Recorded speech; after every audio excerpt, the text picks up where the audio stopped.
Rositsa is a digital nomad, and I have never met a digital nomad before, so this is a first for me. Nice to meet you. Thank you, and here's your clicker. Yeah, okay. So how are you? Do you hear me well? Yeah? Are you tired? Yeah? Okay.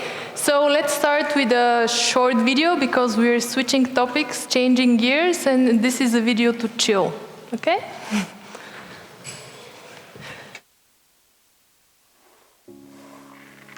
These are roughly 28,835 jelly beans.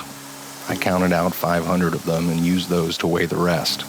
In this pile, there's one jelly bean for each day that the average American will live. You might have more beans in your life, or maybe less, but on average, this is the time we have. Here's a single bean. It's your very first day. A special day, but kind of a rough day on everyone involved. Add 364 more and you have the first year of your life. Now, for a sense of scale, here are your first 15 years, 5,475 days, which brings us to the threshold of adulthood. And at that moment, this is the time that we have left. And this is, on average, what we will do with all that time. We will be asleep for a total of 8,477 days. If we're lucky, some of that time we'll be sleeping next to someone we love. We will be in the process of eating, drinking, or preparing food for 1,635 days. We'll be at work, hopefully doing something satisfying, for the equivalent of 3,202 of those days. 1,099 days will be spent commuting or traveling from one place to another, maybe a little bit more if you live in LA. On average, we will watch television in one form or another for a total of 2,676 days. Household activities, like chores and tending to our pets and shopping, will take another 1,576 days. And we will care for the needs and well-being of others, our friends and family, for 564 days. We'll spend 671 days bathing, grooming, and doing all other bathroom-related activities, and another 720 days will go to community activities, like religious and civic duties, charities, and taking classes. After we remove all those beans, this is what remains. This is the time that we have left. Time for laughing, swimming, making art, going on hikes, text messages, reading, checking Facebook, playing softball, maybe even teaching yourself how to play the guitar. So what are you going to do with this time? How much of it do you think you've already used up? If you only had half of it, what would you do differently? What about half of that? How much time have you already spent worrying instead of doing something that you love? What if you just had one more day? What are you going to do today?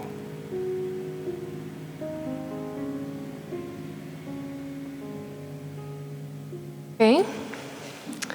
So how about your beans? How are your jelly beans? Do you like most of them? Do you hate some of them? And what are you going to do about it? Hi, I'm Rositsa, and I'm a digital nomad. Also, I'm a co-founder of an Android app that helps me travel the world, be my own boss, and change my mind about my lifestyle every single day.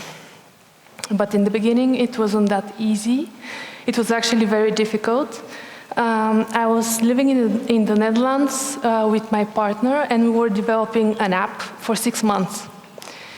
And after we released this app, we were making €5 a day, enough for one small beer in the Netherlands.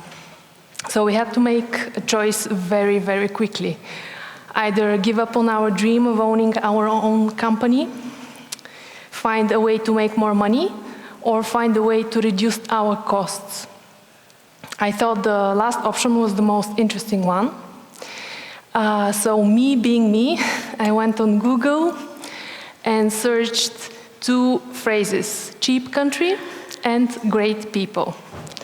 I looked at the first 3 options, liked Cambodia, went on Google Maps, and on TripAdvisor decided that Kampot is the best city to live in Cambodia, went on Facebook, found the Kampot expats Facebook page, posted that I was looking for a teaching job, and got a job. This is just the beginning of my story, and there are hundreds of thousands of different stories of digital nomads, and they are completely different. That's why today I'm not going to give you the answers, sorry. My goal today is for you to leave with more questions than you have now, and hopefully by the end of the presentation, at least one or two of you are inspired enough to search more about the digital nomad lifestyle. So, why does this phenomenon exist? So basically, it has to do a lot with this work versus life balance that we all suck at, right? So the digital nomads are trying to take all those wasted jelly beans, such as commuting, working in an office, eating, and turn them into more joyful jelly beans. For example, traveling, meeting new people, trying new cuisines, working from a hammock on a beach, my favorite. Are you already hooked? Yes, okay, great. So let's explore what this term actually means. So digital means working online. Basically, you need laptop and Wi-Fi, that's it. Does this mean that you should leave your current job? Well, not necessarily. If you already work on a computer, most probably you can find a way to do that remotely. Maybe find another job or talk to your boss, who knows? So are digital nomads poor or rich? Again, it depends on you.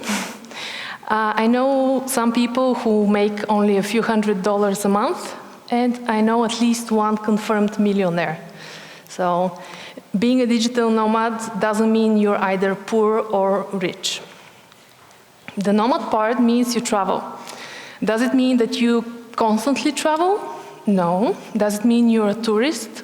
No. We actually don't like tourists because they crowd our beaches, okay? So usually nomads travel slowly. They spend months, even years in the same place. Some of us go home very often, some of us don't at all. And it really depends on what you want.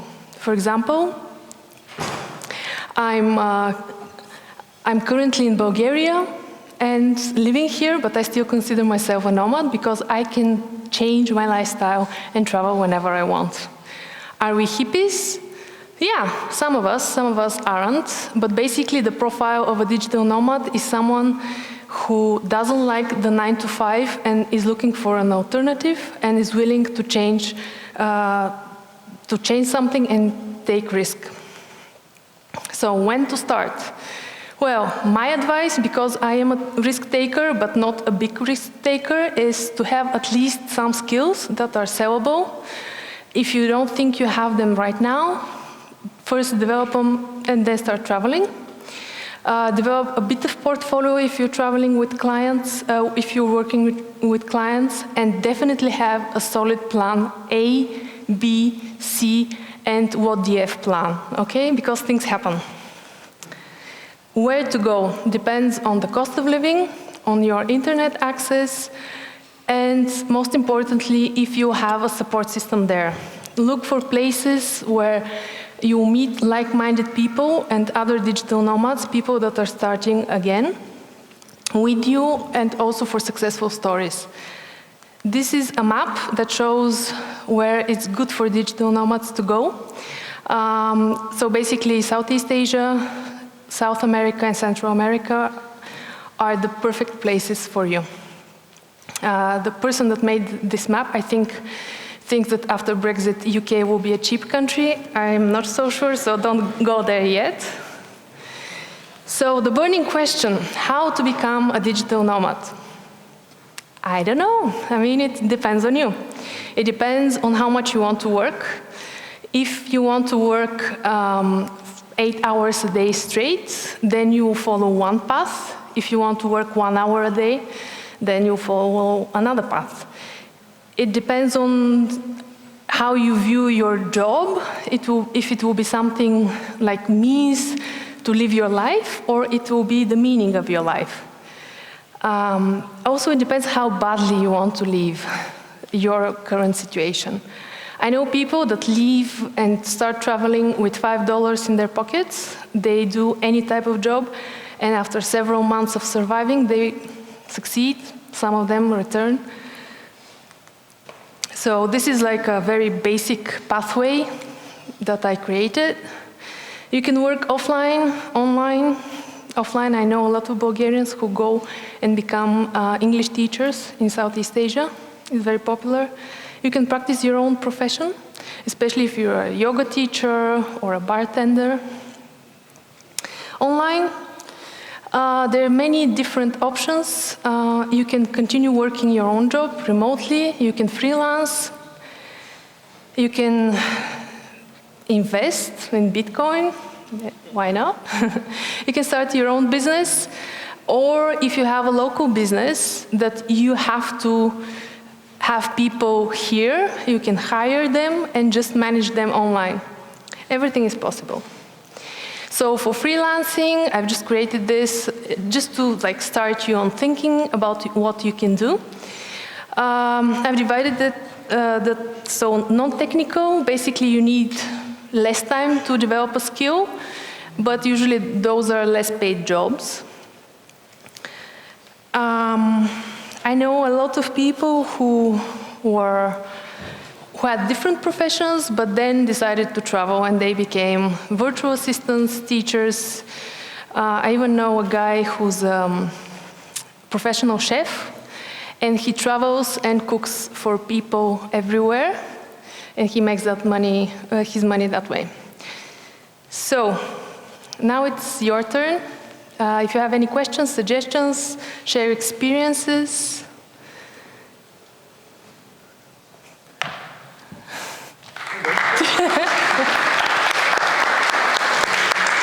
So we have a question over there. Yeah. Can we just have a poll, a show of hands? How many of you are digital nomads? Any? Okay. I think. So we have a few in the audience. How many of you want to become digital nomads? A few more hands. Oh, yay! Go ahead. Yeah. Hi, my question is, how do you find work? Meaning, because you mentioned teachers and bartendering, but this is not really digital nomadism. So in that sense, I was wondering, how do you find clients or work, or I don't know how you want to call it. Yeah. Do you use specific platforms? What are those, etc., etc.? Yeah. Okay. So if it's possible to return my presentation, if it's not too late. Because I knew this question would be coming, so I have 2 slides for that. So there are definitely platforms that you can use to find remote work. And I know in Bulgaria it's kind of a taboo topic. Most employers don't think people can do their job remotely, but I actually went to a Google office in the US, and they said that they do the work remotely as well. So if Google can do it, we all can do it, right? So for remote jobs, you have these platforms that you can check, and there are open-minded employers there. And there's some other platforms as well. And for freelance, so basically when you're your own boss, these are some of the platforms. Don't get me wrong, Fiverr doesn't pay well. But if you're starting and you need some cash to, get your portfolio going and to live abroad, especially in Asia, I recommend it, then Fiverr can work for you. It won't be amazing from the beginning, but yeah, wait until you get independent. Okay, any other questions? And there's a follow-on question. Yeah? I think she really wants to be a nomad. Yeah, we can meet and talk after that. Maybe, but actually I was wondering, do you have anything to say in terms of the negative side of being a digital nomad? Yeah. What are the most common problems, or maybe the things that digital nomadism creates as a problem, as an aftermath? Yeah. I think it's something that's very individual. Usually a lot of people get stuck in Asia, where the cost of living is very low. So if you get stuck there and you're okay with the money you're making there, at some point when you decide to move to a more expensive country or go home, you cannot because you're not making enough money. This is a main one. People, also relationships, I think, are a big problem. I am in Bulgaria because of my relationship. He didn't like the lifestyle, so we came back. It's very difficult to keep up with friends, family, and personal relationships, but it's not impossible as well. And I know a lot of people who actually found their loved ones on the road. Okay, we have a question back there. Do you have any experience with co-livings? Have you been in some? Yeah. What do you think about that? No, because I'm an introvert. So, but I've heard amazing things about them, and I have a lot of friends who do co-living. In Bulgaria, I think in Bansku they have something like that. And yeah, it's nice. I mean, you can even go to a yacht as co-living, right? What is co-living? Co-living, it's basically you have a co-working space and you have living quarters around it. So basically it's an organization where they provide you with everything you need. So you pay rent for food, accommodation, co-working space, and they organize events for you as well. So it's like a commune or maybe like a kibbutz or something. Yeah, but like I was going away from the commune type of word because nomads are moving, so it's not like a permanent thing. You go there for 1 month or 2 months, and if you like it, you stay. If you don't, you just move on to another place. Okay, so this caters specifically to nomads? Yeah. Okay. Yeah. Okay, excellent. And I think we're out of time. Thank you very much. Okay, thank you.